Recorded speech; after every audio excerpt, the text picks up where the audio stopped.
نحمدہ ونصلی علی رسولہ الکریم اما بعد فاعوذ باللہ من الشیطان الرجیم بسم اللہ الرحمن الرحیم۔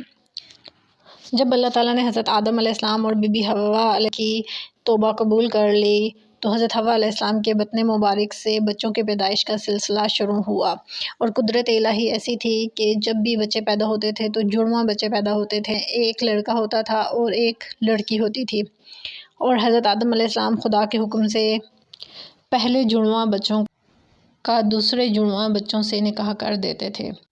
اب جو پہلا جوڑا پیدا ہوا اس میں سے بڑے بیٹے کا نام قابیل تھا، اور اس کے ساتھ جو لڑکی پیدا ہوئی وہ نہایت خوبصورت تھی جس کا نام اقلیمہ رکھا گیا۔ دوسرا جوڑا جو پیدا ہوا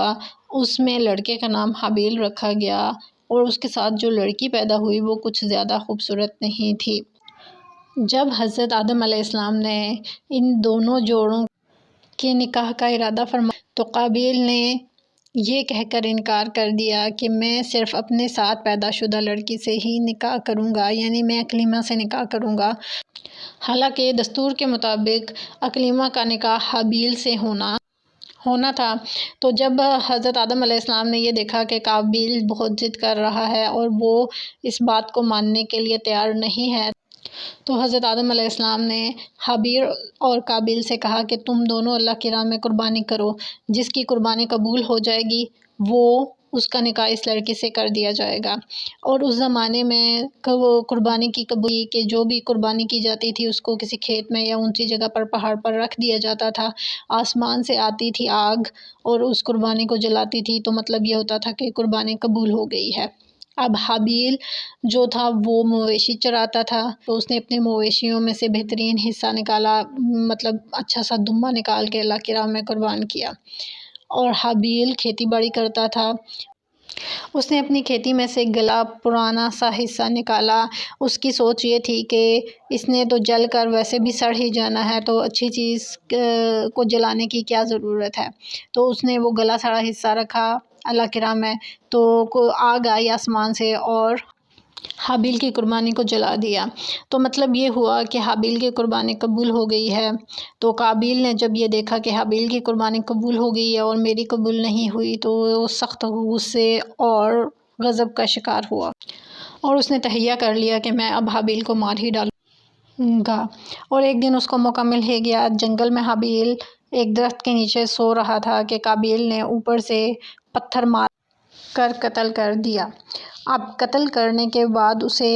لاش کو ٹھکانے لگانے کا طریقہ معلوم نہیں تھا، کیونکہ روئے زمین پر یہ سب سے پہلا قتل تھا اور سب سے پہلی وفات، پہلے روئے زمین پر کوئی فوت ہی نہیں ہوا تھا، اس لیے اسے کوئی طریقہ معلوم ہی نہیں تھا کہ وہ اپنے بھائی کی لاش کو کہاں چھپائے۔ پھر اللہ تعالیٰ نے مہربانی کی اور 2 کوے بھیجے، اور 2 کوے آپس میں لڑے، اور ایک کوے نے دوسرے کوے کو مار دیا، اور پھر ایک کوے نے زمین کو کریدا اور مردہ کوے کو زمین کے اندر دبا دیا اور اوپر سے مٹی ڈال دی، اور یہ سارا منظر قابیل دیکھ رہا تھا۔ تب اس کو پتہ چلا کہ وہ اپنے بھائی کی لاش کو کیسے زمین کے اندر چھپائے۔ پھر اس نے ایسا ہی کیا اور حابیل کی لاش کو زمین کے اندر دبا دیا۔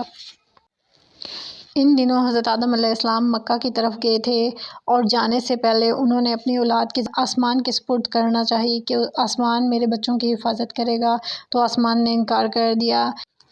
پھر حضرت آدم علیہ السلام نے یہ ذمہ داری زمین کو سونپنا چاہی تو زمین نے بھی کر دیا۔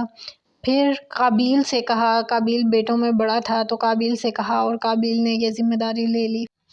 اور جب حضرت آدم علیہ السلام مکہ سے واپس آئے تو قابیل سے پوچھا کہ حابیل کہاں ہے، تو اس نے کہا کہ مجھے نہیں معلوم، اور باقی سب لوگوں سے نے بھی کہا کہ ہمیں حابیل کئی دن سے نظر نہیں آئے۔ تو اس کے بعد حضرت آدم علیہ السلام 100 سال تک زندہ رہے، مگر مرتے دم تک مسکرائے نہیں۔ حضور صلی اللہ علیہ وآلہ وسلم سے منگل کے دن کے بارے میں سوال کیا، علیہ وآلہ وسلم نے فرمایا کہ وہ یوم الدم ہے، یعنی کہ خون کا دن ہے، اسی دن حابیل کو قابیل نے قتل کیا تھا۔ اس خون ریزی سے پہلے پرندے اور وحشی جانور بنی آدم سے مانوس تھے، مگر جب قابیل کو قتل کیا تو پرندے اور درندے سب انسانوں کے پاس سے بھاگ گئے، اور درختوں پر کانٹے اگ گئے، اور بہت سے پھل اور میوے کھٹے ہو گئے، اور سمندروں کا پانی کھارا ہو گیا، اور زمین گرد آلود ہو گئی۔ حضور صلی اللہ علیہ وآلہ وسلم نے فرمایا کہ دنیا میں جب بھی کوئی ظلماً قتل ہوتا ہے تو اس کا ایک گناہ حضرت آدم علیہ السلام کے بیٹے قابیل کی گردن پر ضرور ہوتا ہے، اس لیے کہ یہ وہ شخص ہے جس نے ظالمانہ قتل ابتدا کی۔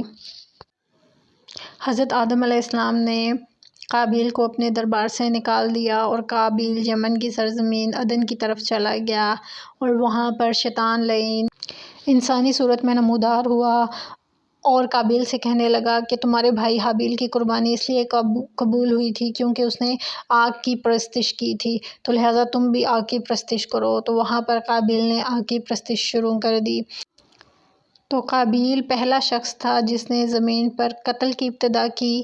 اور زمین پر آگ کی پرستش کی ابتدا بھی قابیل نے ہی کی۔ اللہ تعالیٰ ہمیں اپنی نافرمانی سے بچائے اور اپنے احکامات پر عمل کرنے کی توفیق عطا فرمائے۔ وآخر دعوانا ان الحمد للہ رب العالمین۔